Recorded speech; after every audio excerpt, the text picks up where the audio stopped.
Good morning, folks. We begin in El Salvador. This occurred back in December, but the warning signs signal a very large burst about to occur again. They have begun evacuating.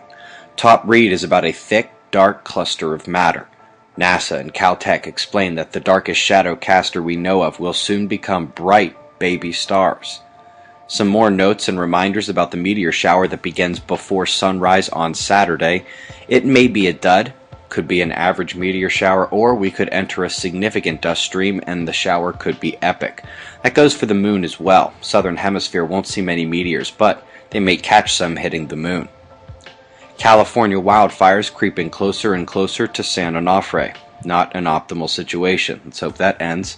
Meanwhile, yesterday you learned of the quake watch and the tropical storm development. Veterans of the channel knew the likely uptick zone, a combination, close to the powerful lows, and if the proximity of that quake and storm seemed coincidental, you should stick around. By the way, our second biggest shake of the day was south of Mexico, right where the National Hurricane Center is watching for another storm to pop up. Check it out, seriously. Meanwhile, there's a fairly strong system developing off the Japanese coastline set to trek across the sea. Top watch is here, leaving Tasmania and heading for New Zealand with some more clouds encroaching from the southwest as well. That storm system tried to blow itself out yesterday over Europe. Should be an easier day for you folks. And last but not least, the U.S. storms come quick and bark loudly, but without the bite of previous storms this season. Convergence lines of the air masses contain the watch zones going forward. Constellation Cepheus tossed a gamma ray burst at Earth yesterday afternoon. The solar sector boundary crossing was not terribly geo-effective, although it did clearly have magnetic effects and messed with near-Earth energy, despite the KP index remaining low. Solar flaring is perhaps ready to take some shots again.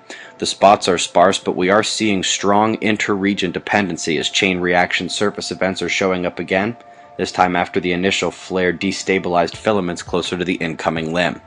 As I said, the sunspots are sparse. There appears to be potential on the incoming limb, and that is true, but as of now the largest umbras retain separated magnetics. It's a beta group only. The dark coronal holes are fairly plain to see. Finally, a northern opening holds together while Earth-facing, and it retains some moderate to above average force.